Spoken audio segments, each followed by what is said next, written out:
Hello everyone. তো আজকে সোমবার, সপ্তাহের প্রথম দিন। তো রোজকার দিনের মতো সোমবার সকালবেলা পড়াতে বসে গিয়েছিলাম।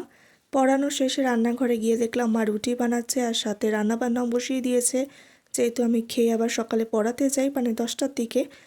জানো তো, আগে যখন ছোট ছিলাম, মানে শনি রবি আসলে, ছুটির দিনটা আসলে খুব আনন্দ হতো যে এবার একটু ফ্রিভাবে থাকতে পারবো। কিন্তু যত বড় হচ্ছি তত যেন এই আনন্দটাই হারিয়ে ফেলছি। এখন সোম থেকে শুক্র ব্যস্ততার মধ্যে থাকতেই সব থেকে বেশি ভালো লাগে।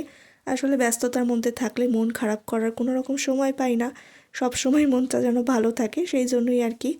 তো যাই হোক, তারপরে এই যে রেডি হয়ে নিচ্ছি পড়াতে যাওয়ার জন্য, আর চলেও আসলাম পড়াতে। তো এগুলোর মধ্যে দিয়ে জীবনটা এখন কাটাচ্ছি। তারপরে বাড়ি ফিরে স্নান টান সেরে নিয়ে অনেক দিন পর আজকে পুজো দিলাম, সেই জন্য মনটা আরও বেশি ভালো লাগছিল। তো আজকের এই ব্লগটা এই পর্যন্তই। দেখা হচ্ছে নেক্সট কোনো মিনি ব্লগে, ততক্ষণ পর্যন্ত সাথে থেকো, টাটা।